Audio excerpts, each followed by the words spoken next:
ఓం శ్రీ గురుభ్యో నమ. ఓం శ్రీ మాత్రే నమ. ఫిబ్రవరి నెలలో ద్వాదశ రాశుల వాళ్ళకి ఏ విధంగా ఉండబోతున్నాయో తెలుసుకుందాం. ముందుగా గ్రహగమన గతులు, గ్రహ సంచార వీక్షణ ఏ విధంగా ఉందో తెలుసుకుందాం.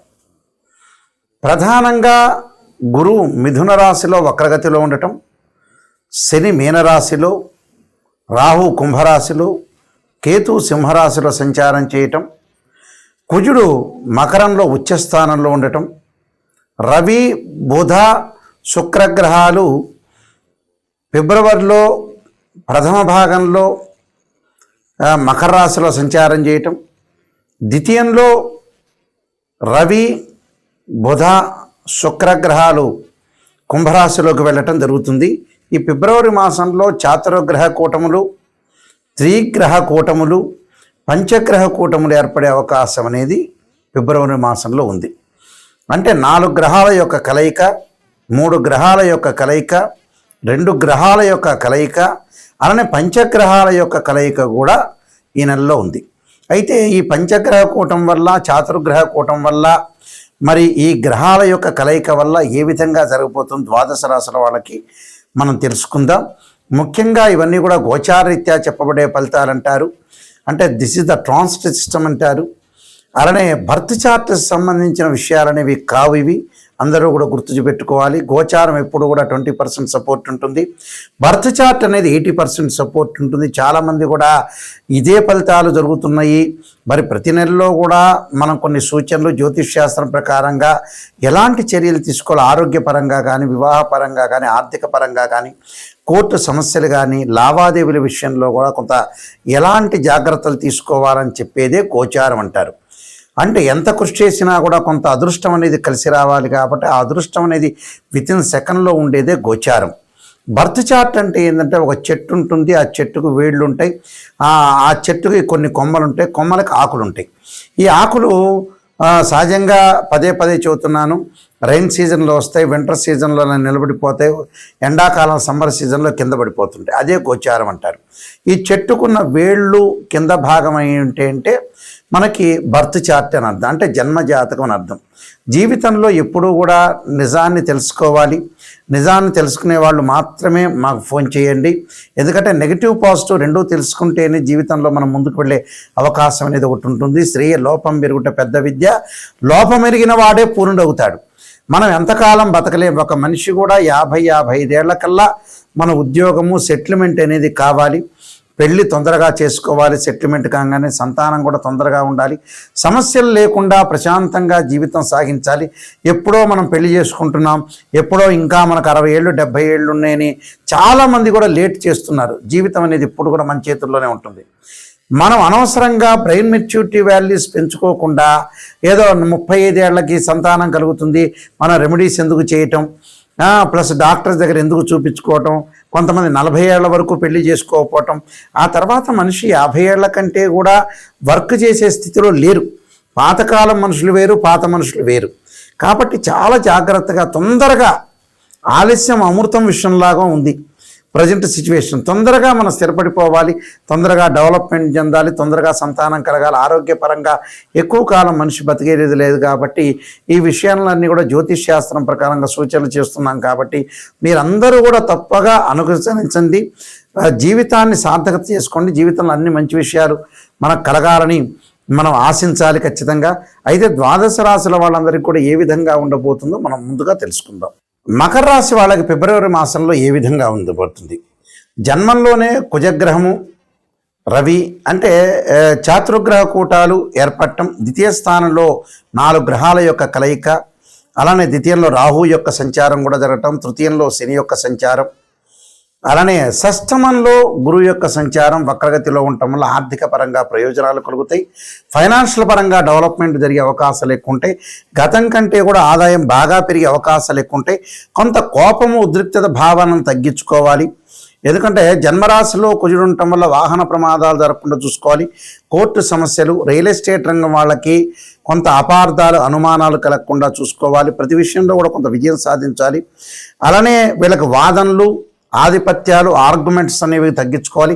లైఫ్ని ఎలా ఎన్హాన్స్ చేసుకోవాలనేది చాలా జాగ్రత్తగా ముందుకు వెళ్ళాలి. ఆరోగ్యపరంగా ఇబ్బందులు ప్రమాదాలు జరగకుండా చూసుకోవాలి. ఫైనాన్షియల్ పరంగా డెవలప్మెంట్ ఉంటుంది. ఉద్యోగంలో ప్రమోషన్లు, నూతన వ్యాపారాలు చేపట్టడం, నూతన వ్యక్తుల ద్వారా కలయిక ద్వారా కూడా నూతన వ్యాపారాలు ప్రారంభం చేయటం, అన్నదమ్ముల మధ్యలో అక్కజెల్లెళ్ళ మధ్యలో సంబంధ బాంధవ్యాలు బాగా పెరుగుతాయి. తల్లి తరఫున ఉన్న ఎవరైతే బంధువులు ఉంటారో వాళ్ళతో సఖ్యతగా ఉండే అవకాశాలు బాగా ఎక్కువ ఉంటాయి. కాబట్టి సహజంగా మకర రాశిలో జన్మించిన వాళ్ళకి ఎవరైనా సరే తండ్రి యొక్క బాంధవ్యం కంటే కూడా తల్లి యొక్క బాంధవ్యం బాగా ఎక్కువగా ఉండే అవకాశాలు ఎక్కువ ఉంటాయి. అంటే అరమరికలు లేకుండా ఎక్కువగా ఉండే అవకాశాలు ఎక్కువ ఉంటాయి. కాబట్టి వాళ్ళ తృతీయ స్థానంలో శని యొక్క సంచారం వల్ల కూడా చాలా అద్భుతమైన రిజల్ట్స్ వచ్చే అవకాశం ఉంటుంది. ఇళ్ళు నిర్మాణం, కన్స్ట్రక్షను, పిల్లల పట్ల శ్రద్ధ పెట్టే అవకాశాలు ఎక్కువ ఉంటాయి. ఈ మకర రాశిలో జన్మించిన వాళ్ళకి గోచారరీత్యా చెప్పబడే ఫలితాల్లో కూడా మరి విద్యార్థులు పోటీ పరీక్షలు ఎదుర్కొనే అవకాశాలు ఉంటాయి. మంచి మార్కులతో విజయం సాధించే అవకాశాలు ఎక్కువ ఉంటాయి. జీవితంలో అభిప్రాయ భేదాలు రాకుండా చాలా జాగ్రత్తగా ఉండాలి. నెమ్మదిగా పురోగాభివృద్ధి సాధించాలి. అనేక లాభాలు, అలానే పెండింగ్లో చెల్లింపుల ద్వారా ఆదాయాలు బాగా పెరిగే అవకాశాలు బాగా ఎక్కువ ఉంటాయి. అంటే క్రమం తప్పకుండా కొంత ఆరోగ్యాన్ని పట్ల శ్రద్ధ పెట్టండి, వ్యాయామం చేయండి, యోగా చేయండి. ఆరోగ్యపరంగా ఉండే అంశాలను కూడా కొంత చూసుకొని ముందుకు వెళ్ళాలి. అయితే ఇవన్నీ కూడా ఖచ్చితంగా చేసి తీరాలి. అంటే ఇక్కడ విద్యార్థులకి అనుకూలంగా ఉన్న విదేశాలకు వెళ్ళే అవకాశాలు ఎక్కువగా ఉంటాయి. కంపెనీలు కూడా విదేశాలకు వెళ్ళే అవకాశాలు ఎక్కువ ఉంటాయి. కాబట్టి కొంత అనుకూలమైన ఫలితాలు. వివాహ జీవితం అహంకారంగా, ఘర్షణలు, కోపం ఇలాంటివన్నీ తగ్గించుకోండి. భార్యాభర్తల మధ్యలో అర్థం పర్థం లేకుండా ఉండే విషయాలు, కొంత పనులలో కొంత లేట్ జరిగే అవకాశాలు ఉంటాయి. కాబట్టి ప్రత్యేకంగా హనుమాన్ చాలీస్ పారాయణం చేయటం, ఓం నమః శివాయ పంచాక్షరి. ఆరోగ్యపరంగా ఇబ్బందులు లేకుండా ఉండాలంటే శరీరే జర్జరీభూతే వ్యాధిగ్రస్తే కలేబరి ఔషధం జాహ్నవీతో అనే మంత్రాన్ని చదవండి. లైఫ్ను ఎన్హాన్స్ చేసుకోండి, డెవలప్మెంట్ చేసుకోండి. ఫైనాన్షియల్ పరంగా ఇంక్రీజ్ అయ్యే అవకాశాలు ఉండి ఇన్కమ్ గ్రోత్ అయ్యే అవకాశాలు ఖచ్చితంగా ఉంటాయి. సహజంగా మన జీవితంలో కొన్ని రహస్యాలు అనేవి తెలుసుకోవాలి. రహస్యాలంటే టైం వేస్ట్ చేసుకోకూడదు. కొన్ని జాతకాల్లో భర్త చాటం ప్రకారం కాలయాపన చేస్తుంటారు. అనవసరంగా జీవితం ఏదో ఉందిలే, మనం 500 సంవత్సరాలు బతుకుతాం అనుకుంటారు.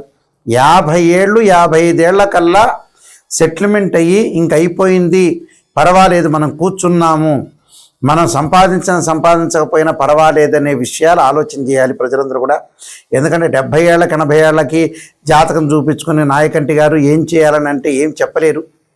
ఎందుకంటే జీవితంలో ఎప్పుడైతే శరీర భాగంలో ఒక జీవి ఏదైతే మనం పునరపి జననం పునరపి మరణం అన్నారు, ఒక జీవి నిర్జీవి అయ్యే వరకు ఉండకూడదు. ముందుగానే లైఫ్ అనేది సెటిల్మెంట్ కావాలి. ఫైనాన్షియల్ పరంగా కానీ, మ్యారేజ్ విషయంలో కానీ, చిల్డ్రన్స్ విషయంలో కానీ, వాళ్ళ పిల్లల విషయంలో కానీ, అలానే ప్రమాదాలు కానీ, కోర్టు సమస్యలు కానీ రాకుండా ఇవన్నీ చూసుకోవాలి. మంచి సుఫలితాలు జరిగే అవకాశం ఉండాలని మనం ఆలోచించాలి. తొందరగా వెల్ సెటిల్ కావాలి, తొందరగా మ్యారేజ్ కావాలి, సంతానం కలగాలి, ఫాస్ట్ మూవింగ్ గ్రోత్ అనేది ఉండాలి, ఇన్కమ్ గ్రోత్ ఉండాలి, తొందరగా ఇల్లు కొనుక్కోవాలి. ఇలాంటివన్నీ కూడా చేసుకోవాలి. ఎందుకంటే 50-55 దాటంగానే అందరికీ ఆరోగ్యపరంగా నష్టం జరుగుతుంది. కాబట్టి అంత వర్క్ చేయలేని స్థితి వస్తున్నారు. కాబట్టి తొందరగా సెటిల్ కావటం చాలా ఇంపార్టెంట్. వాళ్ళ యొక్క పిల్లల యొక్క పెళ్ళిళ్ళు కూడా ముందుగా చేయటం అనేది చాలా ఇంపార్టెంట్. తర్వాత రోజుల్లో చేసినా కూడా పెద్ద ప్రయోజనాలు అనేవి ఉండవు. జాతకంలో ప్రతిదానికి ఒక రెమెడీ అనేది ఉంటుంది. ఆ రెమెడీని మీరు చేసుకోవచ్చు. బర్త్ చార్ట్ అనేది చాలా ఇంపార్టెంట్. ఒక్కొక్క మనిషి ఒక్కొక్క ఆరాధన చేయటం వల్ల మనకు మంచి జరిగే అవకాశాలు ఎక్కువగా ఉంటాయి.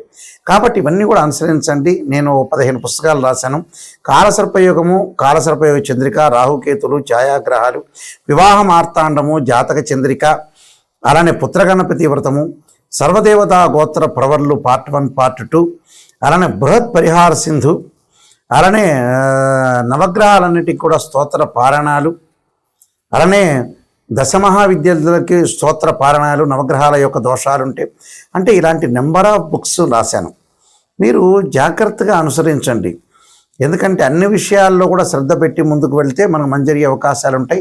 ఖచ్చితంగా ఎవరైతే సత్యాన్ని తెలుసుకునే వాళ్ళు ఎవరైతే ఉంటారో వాళ్ళు మాత్రమే కాల్ చేయండి. చాలామంది జ్యోతిష్యులు కూడా ఏదో మిమ్మల్ని పొగడటం, చెప్పటం, ఆ రోజు వరకు కన్సల్టింగ్ ఫీజు తీసుకోవటం, మీరు హ్యాపీగా ఫీల్ కావటం, అయ్యో గురువుగారు నెగిటివ్ చెప్పారు అని ఫీల్ కావద్దండి. నెగిటివ్ చెబితేనే దాన్ని మనం సేవ్ చేసుకోవాలి. నెగిటివ్ని పాజిటివ్ చేసుకోవటం ఎలాగా, మన లైఫ్ను సేవ్ చేసుకోవటం ఎలా అంటే గురువుల్ని మాలాంటి వాళ్ళని నిజం చెప్పండి గురువు గారండి అని అడగాలి. అబద్ధం చెప్పేటట్టయితే ఎందుకు మీరు కన్సల్టింగ్ ఫీజు? మీ ఇంటి పక్కన వాడి చేతే మీరు పొగిడించుకోవచ్చు. అదొకటి గమనించండి. www.nayakanti.com చూడండి, www.nayakanti.in అనే వెబ్సైట్ చూడండి. మీకు అన్నీ కూడా క్లియర్గా నేను చెప్తాను. మీరు date of birth, time, place of birth లేని వ్యక్తులకు కూడా ఫార్మసిటీ ప్రకారంగా కూడా మేము చెబుతాము. మీకు దానికి తగ్గ రెమెడీస్, నిజంగా శాశ్వతమైన లైఫ్ లాంగ్ రెమెడీస్ అనేవి కూడా మీరు తెలుసుకోవాలి. లైఫ్ లాంగ్ రెమెడీస్ తెలుసుకుంటేనే బాగుపడిపోతారు. ఎప్పుడో అంతా కాలం అంతా అయిపోయిన తర్వాత నాకు ఫోన్ చేస్తే కూడా మీరు వేస్ట్. ఎందుకంటే 80 ఏళ్ళకి గురువు గారు నేనేం ఉద్యోగం చేయాలి, ఏ వ్యాపారం చేయాలంటే దండగా జరుగుతుంది, అసలు అనవసరం నాకు ఫోన్ చేయటం. క్లియర్గా నిజాన్ని తెలుసుకునే వాళ్ళందరూ కూడా నా స్క్రీన్ మీద స్క్రోలింగ్ అవుతున్న నెంబర్ చూడండి, ఆ నెంబర్కి మీరు ఫోన్ చేయండి. డైరెక్ట్గా నా నెంబర్కి వస్తుంటుంది. నా నెంబర్కి మీరు మాట్లాడచ్చు, క్లారిటీ తెలుసుకోండి, మీ జీవితాన్ని చక్కగా మలుచుకోండి. మీ అందరికీ కూడా శ్రీ పరమేశ్వరి అనుగ్రహాన్ని కలగాలని ఆశిస్తూ సర్వే జనా సుఖినో భవంతు.